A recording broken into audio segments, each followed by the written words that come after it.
DBC নিউজের নিয়মিত আয়োজন সংবাদ সম্প্রসারণে সবাইকে স্বাগত জানাচ্ছি আমি রেদওয়ান আহমেদ। দিনের বাছাই করা সংবাদ এবং এর পর্যালোচনা নিয়ে সংবাদ সম্প্রসারণে আজ অতিথি হিসেবে অনলাইনে যুক্ত রয়েছেন বাংলাদেশ উন্মুক্ত বিশ্ববিদ্যালয়ের উপাচার্য অধ্যাপক ডক্টর ABM ওবায়দুল ইসলাম এবং দৈনিক যুগান্তরের সিনিয়র সহকারী সম্পাদক মাহবুব কামাল। স্বাগত জানাচ্ছি আপনাদের দুজনকেই সংবাদ সম্প্রসারণে। ওবায়দুল ইসলাম, আপনাকে দিয়ে শুরু করতে চাই। সেটি হলো সমঝোতার আসনে বিএনপির বিদ্রোহী প্রার্থী ভাবাচ্ছে সমমনা দলগুলোকে। যুগপথিক থেকেও বন্টনে প্রত্যাশিত ভাগ না পেয়ে অনেকেই নাখোশ। বিষয়টি নিয়ে একটু কথা বলতে চাই। বিশেষ করে বিএনপির বিদ্রোহী প্রার্থীরা যেসব আসনগুলোতে রয়েছেন সেই সব আসনগুলোতে বিএনপির সাথেই বিএনপির একটা দূরত্ব তৈরি হয়ে যাচ্ছে। আবার সমমনা যেসব রাজনৈতিক দলগুলো আছে সেসবের সাথে প্রতিদ্বন্দ্বিতার তো একটা ব্যাপার রয়েছেই। একটু আপনার মন্তব্য জানতে চাই। আপনাকে অনেক ধন্যবাদ। এখানে আমার সাথে যিনি আছেন বক্তা, তাকেও সালাম জানাচ্ছি। একই সাথে বাংলাদেশের যারা বাইরে থেকে যারা দেখছেন সবাইকে সালাম জানাচ্ছি। চমৎকার একটা প্রশ্ন করেছেন। আসলে বিএনপি একটা বিশাল দল, অনেক বড় দল। সেই দলে জনপ্রিয়তা আকাশচুম্বী। সেইখানে অনেক প্রত্যাশিত অনেক প্রার্থী তার প্রার্থী হওয়ার জন্য প্রত্যাশা করেন, নমিনেশন পাওয়ার চেষ্টা করেন, বিভিন্ন ওয়েতে তার চেষ্টা করবেন।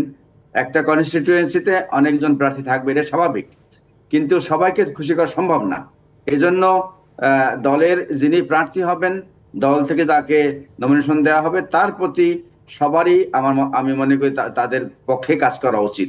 এবং এর বাইরে যারা থাকবেন, তারা যারা পান নাই, তারা আজকে হয়তো যদি অ্যাক্টিং যিনি চেয়ারম্যান আছেন একসাথে দলের নেতৃত্ব শ্রদ্ধাশীল থেকে অনুগত থেকে কাজ করেন, তাহলে অবশ্যই দল তাদেরকে মূল্যায়ন করবেন। আমরা দল করি ব্যক্তির জন্য না, দল করি, আমার প্রেসিডেন্ট জিয়া রহমান বলেছেন, আমরা ব্যক্তির চেয়ে দল বড়, দলের চেয়ে দেশ বড়। সেই জায়গা থেকে আমি কি পেলাম কি পেলাম না, এই মূল্যায়নটা দলের প্রতি ছেড়ে দেওয়া উচিত। দলের বিভিন্ন শুধুমাত্র এমপি হয় না, এর বাইরেও দলের অনেক পদ আছে। সেই জায়গাতে আগামী দিনে দল যদি মূল্যায়ন করে, এমপি হওয়ার বাইরেও অনেক সুযোগ থাকতে পারে। আমি এমপি হতে পেলাম না, প্রার্থী হতে পারলাম না, এমন সাথে সাথে বিদ্রোহী প্রার্থী হব, এটা বোধহয় দলের প্রতি আনুগত্য প্রকাশ করে না। সেই জন্য আনুগত্যের জায়গা থেকে দলের আনুগত্যের প্রতি অনেক শ্রদ্ধাশীল থাকা, অনেক বেশি আনুগত্য থাকা উচিত। দলের প্রতি যদি আমি কমিটেড থাকি, ডেডিকেটেড থাকি, ডিভোটেড থাকি, তাহলে অবশ্যই দলের সিদ্ধান্ত মেনে চলা উচিত বলে মনে করি। আপনি খুবই গুরুত্বপূর্ণ কথা বলেছেন ওবায়দুল ইসলাম। আরেকটি বিষয় আমি একটু বলতে চাই যে বিএনপিতে অনেক নেতাকর্মী রয়েছেন যারা দীর্ঘ সময় বিএনপি রাজনীতি করেছেন, বিএনপির দুঃসময়ে পাশে থেকেছে, এবং আমি যদি বলি ব্যারিস্টার রুমিন ফারহানা, এরকম অনেকেই আছে সারা বাংলাদেশে। এই সব নেতা নেত্রীর ক্ষেত্রে যাদের ত্যাগ রয়েছে এই দলটির প্রতি, তাদের অনেকেই বিএনপির প্রতি বিরাগ ভাজন, কিংবা তৃণমূলে আসলে বিষয়টি নিয়ে বোঝাপড়া হচ্ছে না। সেই ক্ষেত্রে আসলে কি হবে? সেটা আমি তো বললাম যে এখন দলের ক্ষেত্রে এখানে কিছু জোটের ব্যাপারটা আপনি একটু আগে বলছেন, জোটের কথা। আমার এখানে বলবো যে দলের বিএনপির সাথে অনেক সমমনা দলগুলো জোট বেঁধেছে, তাদেরও তো চাওয়া পাওয়া আছে। তারা বিভিন্ন 17 বছরে বিভিন্ন সময় আন্দোলন করেছেন। অবশ্যই হয়তো যে ব্যক্তিটি এখানে আমি যাদের নামগুলো বলছি, আমি নাম নাই বললাম, সেই সব আসনে অবশ্যই আমাদের জোটে যারা প্রার্থী হয়েছেন তাদের হয়তো তাদের যেখানে বাড়ি তাদের অন্য জায়গায় দেওয়ার সুযোগ ছিল, ঢাকায় থাকতে পারতো বা অন্য জায়গায়। কিন্তু আমার যেখানে কনস্টিটিউয়েন্সি, আমাদের বাড়ি, সেখানে আমি প্রার্থী হলে আমি বিজয়ী হয়ে আসবো এর প্রত্যাশা করে সেই ডেফিনেটলি সেখানে দলের একজন যোগ্য ব্যক্তি আছেন। কিন্তু যেহেতু জোটের বদ্ধভাবে আমরা আন্দোলন করেছি এবং প্রেসিডেন্ট আমাদের দলের চেয়ারপারসন তিনিও বলেছেন আগামী দিনে সেই সবাইকে সাথে নিয়ে রাজনীতি করবেন, এবং 31 দফা ঘোষণা করছেন সবাইকে সাথে নিয়েই, সমমনা দলগুলোকে সাথে নিয়েই একটা 31 দফা ঘোষণা করেছেন আগামী দিন রাষ্ট্র মেরামতের জন্য। যদি তাদেরকে নিয়ে কাজ করতে হয় তাহলে অবশ্যই তাদেরকে সুযোগ দিতে হবে, তাদেরকে কোনো না কোনো পর্যায় থেকে নমিনেশন দিয়ে ইলেকশন নির্বাচিত হয়ে আসবেন। আগামী দিনে তারাও কন্ট্রিবিউট করবেন। আর যারা বিদ্রোহী প্রার্থী, আমি তো আগেই বললাম, তাদেরকে অন্য কোনো অবস্থা থেকে তাদেরকে অবশ্যই মূল্যায়ন করা হবে বলে আমি বিশ্বাস করি। মূল্যায়ন হবে না বলেই আমি বিদ্রোহী প্রার্থী হব, এটা বলতে দলের প্রতি আনুগত্য প্রকাশ করে না। জি, আপনি চেইন অফ কমান্ড সেই বিষয়ে আসলে গুরুত্ব আরোপ করছেন। আমাদের সঙ্গে আরেকজন অতিথি রয়েছেন মাহবুব কামাল। একটু আপনার কাছে আসতে চাই, আপনার কাছে একটু জানতে চাই যে বিএনপি বড় একটি রাজনৈতিক দল, এই যে বিদ্রোহী প্রার্থী বিভিন্ন জায়গায় দাঁড়িয়ে গেছে এবং সব প্রার্থীই বলছে তারা বিএনপির দুঃসময় ছিল, অনেক দিন ধরে বিএনপিতে কাজ করেছে। বিশেষ করে তৃণমূলে যারা নেতাকর্মী রয়েছে, কোনো একটি নেতার অধীনে থেকে তারা কাজ করেছে, তারা আশা করেছিল যে সেই নেতাকেই আসলে মনোনয়ন দেওয়া হবে, কিন্তু এমন হয়েছে উনি মনোনয়ন পাননি, পেয়েছেন আরেকজন নেতা। যার কন্ট্রিবিউশন কম বা বেশি হতে পারে। এই যে বিদ্রোহী প্রার্থী, এই বিষয়গুলোকে কিভাবে সামাল দেবে বিএনপি, একটু মন্তব্য জানতে চাই আপনার। শুনেন, বাংলাদেশে দুটি বড় দল, আওয়ামী লীগ এবং বিএনপি, মানে এখন তো আর আওয়ামী লীগ নাই, যখন ছিল আওয়ামী লীগ, হুম। এই দুটি দলের হাইকমান্ডের গ্রাসরুটে কোনো কন্ট্রোল নাই। গ্রাসরুটে একেবারেই কন্ট্রোল নাই। সেটা আমরা দেখেছি 2018 সালের নির্বাচনে। 2018 সালের নির্বাচনে আওয়ামী লীগ হাইকমান্ড, বিশেষ করে শেখ হাসিনা, নিশ্চয়ই চাননি যে বিএনপি মাত্র 5টা সিট পাক। মানে বিএনপি 40-50টা সিট পেলে শেখ হাসিনা অখুশি হতেন, এটা আমি মনে করি না। 40-50টা সিট পেলে বরং ভালো হইতো আওয়ামী লীগের জন্য। কিন্তু দেখা গেছে যে লোকালি গ্রাসরুট লেভেলে যারা দাঁড়িয়েছিলেন আওয়ামী লীগের ক্যান্ডিডেট, তারা অ্যাডমিনিস্ট্রেশন, পুলিশ ইত্যাদি ম্যানেজ করে কোনো না কোনো ভাবে জোর করে, তখন তো ছিল জোর যার মুল্লুক তার, তখন আওয়ামী লীগের যে একচেটিয়া প্রভাব, হুম, এই প্রশাসনে, পুলিশে, এগুলিকে ম্যানেজ করে তারা জিতেছে এবং বিএনপি প্রার্থীকে জিততে দেয়নি। অর্থাৎ তারা নিজেরা নিজেরা সিদ্ধান্ত নিয়ে তারা জোরপূর্বক তারা বিজয়ী হয়ে এমপি হয়েছেন। হাইকমান্ড 5টা সিট পাক বিএনপি, এটা আমি মনে করি না এটা চেয়েছে। 50 থেকে 60টা যদি বিএনপি পেত, তাইলে বোধহয় আওয়ামী লীগের জন্য ভালো হইতো এবং আওয়ামী লীগের নেতৃত্ব এটা অখুশি হইতো না। তো এই যে গ্রাসরুট লেভেলে যে বিএনপি বা আওয়ামী লীগের, এখন তো বিএনপি আওয়ামী লীগ নাই, এই কন্ট্রোল নাই, এইটা হাইকমান্ডের আগেই বোঝা উচিত ছিল যে আমরা ইচ্ছা করলেই গ্রাসরুট লেভেলকে কন্ট্রোল করতে পারবো না। এবং দেখেন, বিএনপি যেহেতু একটি বড় দল, বড় দল মানে হচ্ছে বড় দ্বন্দ্ব, বড় দল মানে বড় সংকট, বড় দল মানে বড় সমস্যা। ছোট দলের তো ধরেন যে যে দল ছোট তার মধ্যে সমস্যা হবে কি? যেহেতু বড় দল, সারা বাংলাদেশ বিস্তৃত একটি দল, সুতরাং এই দলে আপনার সংকট থাকবে, দ্বন্দ্ব থাকবে, এটা স্বাভাবিক। হ্যাঁ, এখন সমস্যাটা হয়ে গেছে কি, প্রত্যেকটা কনস্টিটিউয়েন্সিতে বিএনপির 4-5 জন এমন নেতা আছে যারা প্রত্যেকেই যোগ্য। প্রত্যেকটা অন্তত 3 জন তো থাকবেই। হ্যাঁ, জি, তো এটা এখন খুব বাস্তবতা। হ্যাঁ। 4-5 জন যোগ্যের মধ্যে এক যোগ্যতম বেছে নেওয়া, এটা তো খুব কঠিন কঠিন কাজ। এবং আমি মনে করি না যে বিএনপির হাইকমান্ড তারেক রহমান সব সিদ্ধান্ত সঠিক নিতে পেরেছেন, আমি এটা মনে করি না। কারণটা হচ্ছে যে তারেক রহমানের পক্ষে তো আর 300 কনস্টিটিউয়েন্সির সব নেতাকে চেনা সম্ভব না। তাকে নানাভাবে ব্রিফ করা হয়। তার যে সেকেন্ড লেয়ার যারা আছে, যারা ধরেন যে মির্জা ফখরুল বা যারা যারা সেকেন্ড লেয়ারে, তারা ব্রিফ করেন যে এখানে আমাদের এই কর্মীটা বা এই নেতাটা বেশি ডেডিকেটেড, একে বেশি যোগ্য। কিছু কিছু জিনিস তারেক রহমান নিজে জানেন। হ্যাঁ, আবার আবার মানে মোর দেন 50% উনি জানেনই না। হ্যাঁ, যে কোথায় কি হচ্ছে না হচ্ছে। উনি একে তো লন্ডনে ছিলেন, অনলাইন মিটিং করে আর কতটুকু বোঝা যায়। হ্যাঁ, মাঝে মাঝে অনলাইন মিটিং করে। উনি যদি দেশে থাকতেন 17 বছর, তাইলে হয়তো একটা মোটামুটি ধারণা, তাও পুরোপুরি ধারণা নেওয়া সম্ভব না, এত বিশাল নেতৃত্ব। হ্যাঁ, তো ফলে এখানে তার জি, বলুন। কিছু কিছু ভুল হইতেই পারে। হ্যাঁ, এটা ভুল হওয়াটা অস্বাভাবিক কিছু না। জি, এখন উনি এগুলি এগুলি এগুলি কিভাবে রিজলভ করবেন, এই জিনিসগুলি কিভাবে রিজলভ করবেন, এটা একটা ভাইটাল কোশ্চেন। হ্যাঁ, যে যারা ডিস্যাটিসফাইড, যারা অসন্তুষ্ট, তাদেরকে কিভাবে উনি ম্যানেজ করবেন, এইটা এই এই এই টেকনোলজিটা ওনাকে বের করতে হবে। হ্যাঁ, এইটা 1 নম্বর কথা। দেখেন, যদি বিদ্রোহী প্রার্থীদের যদি আপনার গুড হিউমারে নিয়ে আসা না যায়, তাদেরকে যদি কন্ট্রোল করা না যায়, তাহলে কিন্তু বিএনপির জন্য খুব বড় বিপদ হবে, বড় বিপদ হবে। কারণ মানে জানেন তো, একটা কনস্টিটিউন্সিতে একজন নেতা একটা সেকশন অফ পিপুলকে মানে রিপ্রেজেন্ট করে, অথবা ধরেন যে 10,000 লোক একজন নেতার পেছনে আছে, আবার 10,000 লোক আরেকজন নেতার পেছনে আছে, আরো 10,000 লোক আরো নেতার পেছনে আছে। সুতরাং এই যে নানামুখী বিভক্ত হয়ে আছে কর্মী সমাজ, এবং কর্মীদের নেতৃত্বে আবার জনগণও, যেন একটা কর্মী আপনার আবার 100টা ভোটারকে নিয়ন্ত্রণ করে বা জি, 100টা ভোটারকে প্রতিনিধিত্ব। ফলে এই যে মানে বিদ্রোহী যারা নমিনেশন পাওয়ার যোগ্য ছিল, তারা অনেক লোককে রিপ্রেজেন্ট করে, অনেক লোকের নিয়ন্ত্রণ করার ক্ষমতা রাখে। ফলে তারা যদি ইচ্ছা করে যে না, আমি যেহেতু নমিনেশন পাইলাম না, তাহলে যাকে নমিনেশন দেওয়া হয়েছে তাকে ফেল করাই দিব, মানে পাশ করানো তো কঠিন, ফেল করাটা কিন্তু খুব বেশি কঠিন জি, কাজ না। মানে ফেল এই করানো বিষয়গুলো আসলে খুবই গুরুত্বপূর্ণ, এবং যে বিষয়টি আপনি খুব বললেন যে খুব তৃণমূলের যে সংকটটা, এই বিষয়টি আসলে খুব গুরুত্বপূর্ণ বিষয়, এবং এই সংকটটা বড় রাজনৈতিক দলগুলো কখনোই আসলে ম্যানেজ করতে পারেনি, আমরা অতীতেও দেখেছি। পারে আমরা না। একটা বিরতিতে যাব, বিরতির পর ফিরে এসে আমাদের আরো দু একটি বিষয় আলোচনা রয়েছে, আপনাদের সাথে আমরা সেই বিষয়গুলো নিয়ে আলোচনা করতে চাই। আমরা বিরতিতে যেতে চাই। সংবাদ সম্প্রসারণে একটি বিরতি নিচ্ছি, ফিরছে একটু পর। বিরতির পর আবারও স্বাগত সংবাদ সম্প্রসারণে। আমাদের সাথে আছেন অধ্যাপক ডক্টর ABM ওবায়দুল ইসলাম এবং মাহবুব কামাল। স্বাগত জানাচ্ছি আপনাদের দুজনকে আবারও। ডক্টর ABM ওবায়দুল ইসলাম, আপনাকে দিয়ে শুরু করতে চাই।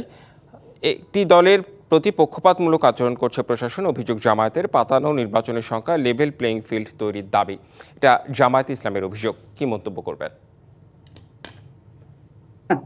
এটা কিভাবে বলবো আসলে, আহ আমার পক্ষে গেলেই সব ঠিক আছে, আমি পেলেই সব ভালো, আমি না পেলে অসন্তুষ্ট।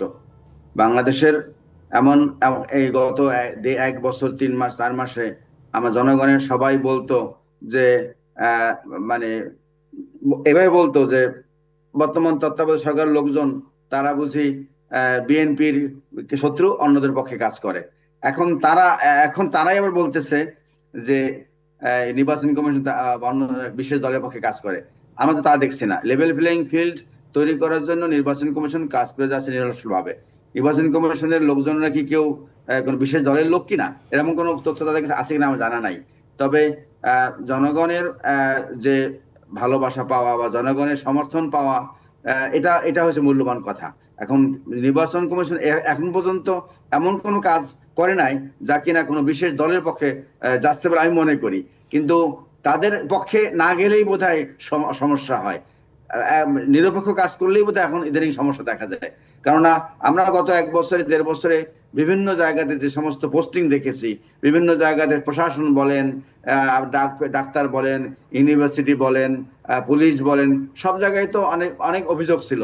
তখন তারা তো বলে নাই যে না, এটা বিশেষ দলের কোনো সুবিধা আছে। আমি মনে করি এগুলো একটা লেম এক্সকিউজ। জনগণ যখন দেখা যায় যে তাদের প্রতি সমর্থন কমে যায় বা তাদের প্রতি বিভিন্ন ধরনের অভিযোগ আসে, তখন তাদের এই এক্সকিউজ গুলাকে সামনে নিয়ে আসে। এটা এক ধরনের লেম এক্সকিউজ বলে আমি মনে করি। আচ্ছা, আপনার কাছে কি মনে হয় যে সামনে নির্বাচনকে কেন্দ্র করে কোনো ধরনের সহিংসতা হতে পারে? এই ধরনের কোনো সম্ভাবনা কি আছে, যেহেতু পরস্পরের বিরুদ্ধে এখনো অভিযোগ করছে, লেভেল প্লেইং ফিল্ড নেই? মনে হয় যে সামনে কোনো সহিংসতা হতে পারে? বাংলাদেশে একটা বিশাল জনগোষ্ঠীর দেশ। এই জনগোষ্ঠীর দেশের আমার জনসংখ্যা যদি খুব কম হতো তাহলে এই কথাগুলো হয়তো উঠতোই না। কিন্তু এত বড় জনসংখ্যার দেশে বিভিন্ন জায়গায় বিচ্ছিন্ন ঘটনা ঘটতে পারে না, এটা আমরা কেউ গ্যারান্টি দিয়ে বলতে পারি না। কিন্তু সেই সহিংসতাকে যদি আমি বড় আকারে দেখতে চাই, সেটা ভিন্ন ইস্যু। যেমন আজকেই তো স্বেচ্ছাসেবক দলের একজন ঢাকা উত্তরের রাইট। মুসাব্বির নিহত হয়েছেন গুলিতে। আপনি এটা কিভাবে দেখছেন? এটা কি বিএনপি করেছে? এটা কারা করে সেটা খুঁজে দেখা উচিত। অতএব আমি মনে করি যে এই ধরনের হত্যাকাণ্ড যদি ঘটায়, এটা এটা কারো উদ্দেশ্য প্রণোদিত। আমি নির্বাচনকে বানচাল করার জন্য নিশ্চয়ই বিএনপি চায় না, কারণ বিএনপি বড় দল। বিএনপি জানে যে আগামী দিন রাজনীতিতে মানে বিএনপি জনগণের যে সমর্থন পাবে তাতে বিএনপি ক্ষমতায় যাবে। বিএনপি চাইবে এই মুহূর্তে নির্বাচনটা অবাধ, সুষ্ঠু এবং সুন্দর মতো হোক। সেইখানে কেউ কারা এই সমস্ত জায়গাতে মানে মাছ শিকার করতে চায় ঘোলা পানিতে, কেউ এই সমস্ত হত্যাকাণ্ড ঘটিয়ে নির্বাচনটাকে নস্যাৎ করতে চায়, সেটা দেখার বিষয়। এই জন্য এদেরকে একতরফাভাবে দোষ না দিয়ে বরং আমার সবারই উচিত এই ধরনের বিশাল জনগোষ্ঠীর দেশে সহিষ্ণু আচরণ করা, সবাই সংযত আচরণ করা, যাতে করে আমরা একটা এই 17 বছরের পরে যে একটা নির্বাচন সুষ্ঠু পাচ্ছি, নির্বাচন যেন পাওয়া যায় আর কি, মানে একটা সুষ্ঠু নির্বাচন যেন হয়। যে আমাদের সঙ্গে আরেকজন অতিথি মাহবুব কামাল রয়েছেন, আমি একটু আপনার কাছেও জানতে চাই জামায়াতের মন্তব্যের ব্যাপারে কি বলবেন? হ্যাঁ, একটু বলেন আবার। হ্যাঁ, জামায়াত বলেছে যে লেভেল প্লেইং ফিল্ড নেই, কোন একটি দলের প্রতি পক্ষপাতমূলক আচরণ করা হচ্ছে। হ্যাঁ, শোনেন, সেটা হচ্ছে যে দেখেন, আমি একটু অন্য জায়গায় শিফট করতে চাই। সেটা হলো যে মানে সুষ্ঠু নির্বাচন তো দূরের কথা, নির্বাচন সঠিক সময়ে হতে পারবে কিনা এটা একটা কিন্তু প্রশ্ন দেখা দিয়েছে, অন্তত আমার মধ্যে। সেটা হচ্ছে দেখেন, একে তো একদিকে জামায়াত বলতেছে যে মানে একটা দল বিশেষ সুবিধা পাচ্ছে, একটা দলের প্রতি সবাই নজর দিচ্ছে, অর্থাৎ তারা বোঝাতে যাচ্ছে তারা এখানে একটা লেভেল প্লেইং ফিল্ড না, 1 নম্বর কথা। 2 নম্বর কথা হচ্ছে যে মানে আইন ভঙ্গের এবং বেআইনি কাজের একটা হুজুগ উঠে গেছে। যেমন আজকেই ধরেন যে স্বেচ্ছাসেবক দলের একজন নিহত হয়েছে, তারপরে ধরেন থানায় গিয়ে আপনার থ্রেট করা হচ্ছে এবং সে 12 ঘন্টার মধ্যে জামিন পেয়ে যাচ্ছে। তারপরে ধরেন যে নানা জায়গায় আপনার এক ধরনের ছোট ছোট মব তৈরি হচ্ছে, আবার অনলাইন মবও শুরু হয়েছে। যেমন এই যে সুরভি যে জামিন পেল, এটা এক ধরনের অনলাইন মবের মাধ্যমে পাইছে। থ্রেট করা হয়েছে আইন উপদেষ্টাকে এবং তার জামিন হয়ে গেল। জি। তো সবটা মিলে আবার দেখেন মোস্তাফিজকে কেন্দ্র করে একটা জজবা উঠতেছে, অ্যান্টি ইন্ডিয়ান একটা জজবা একটা উঠতেছে। তো সবটা মিলে আমার কাছে মনে হচ্ছে যে দেখেন, তফসিল ঘোষণার পরে সব দায়িত্ব কিন্তু চলে যায় নির্বাচন কমিশনের কাছে। সরকার শুধু রুটিন কাজগুলো করে এবং সবকিছু প্রশাসন বলেন, আইন শৃঙ্খলা বলেন, সবকিছুই নির্বাচন কমিশন। আমরা কিন্তু নির্বাচন কমিশনকে কোথাও অ্যাক্টিভ দেখতেছি না। এই যে নির্বাচন আচরণ বিধি ভঙ্গ হয়ে যাচ্ছে নানাভাবে, এবং আইন শৃঙ্খলা পরিস্থিতির অবনতি হয়ে যাচ্ছে, সেখানে কিন্তু নির্বাচন কমিশন বলছে না যে এটা কিভাবে সলভ করা যায়। অস্ত্র উদ্ধারের কোনো উদ্যোগ নাই। আপনার তো নির্বাচন কমিশনকে তো এসব ঘটনা কি আপনি সুষ্ঠু নির্বাচনের পথে বাধা মনে করছেন? অবশ্যই বাধা, অবশ্যই, কেন বাধা হবে না? এটা না বাধা হওয়ার তো কোনো কারণ নাই। আপনি ইললিগাল আর্মস কি আপনি রিকভার করছেন? আমরা তো খবর পাচ্ছি, আমি তো পত্রিকা অফিসে কাজ করি, আপনার বাইরে থেকে অস্ত্র নাকি আসতেছে। তারপরে ধরেন যে মানে যাদেরকে জেল থেকে ছাড়া দেওয়া হয়েছিল, যে সমস্ত সন্ত্রাসী, তাদেরকে ব্যবহার করার চেষ্টা হচ্ছে। আন্ডারগ্রাউন্ড মার্ক্সবাদী পার্টি যেগুলো ছিল, বিপ্লবী পার্টি, তাদেরকে নির্বাচনী কাজে ব্যবহার করার জন্য তারা অস্ত্র পাচ্ছে। তারপরে মানে আমরা তো দেখতেছি অস্ত্রের খেলা না হলে আজকে কেন স্বেচ্ছাসেবক দলের গুলি করে তাকে হত্যা করা হলো? এই আর্মসটা কোথায় পাইলো?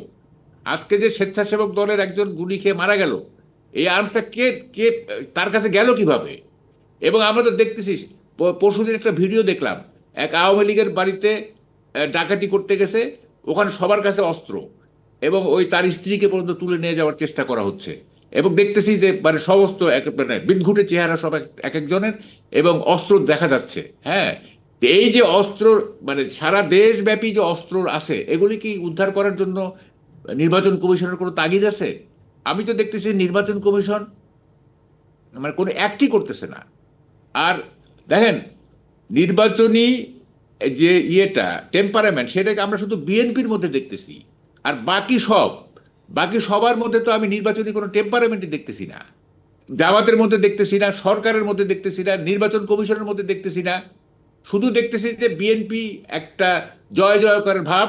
হ্যাঁ, তারেক রহমানের কাছে সবাই গিয়ে ধর্ণা দিচ্ছে, ব্যবসায়ীরা ধর্ণা দিচ্ছে, অমুক ধর্ণা দিচ্ছে, তমুক ধর্ণা দিচ্ছে, এনএসআই চিফ গিয়ে তাকে ধরা দিচ্ছে। ডিফ্যাক্টো প্রাইম মিনিস্টার হয়ে গেছে এখন Tarique Rahman, de facto prime minister. উনি এখন তাকে কেন্দ্র করে সবকিছু আবর্তিত হচ্ছে। কিন্তু নির্বাচনকে তো এসব বিষয়তে আপনারা দুজনই বেশ গুরুত্বপূর্ণ কথা বলেছেন। আসলে সময় স্বল্পতার কারণে আসলে আমরা বিস্তারিত আলোচনা করতে পারা গেল না। নিশ্চয়ই অন্য কোনো দিন এসব বিষয় নিয়ে আলোচনা করা যেতে পারে হয়তো। ধন্যবাদ আপনাদের দুজনকেই। এই ছিল সংবাদ সম্প্রসারণে। ডিবিসির সঙ্গেই থাকুন।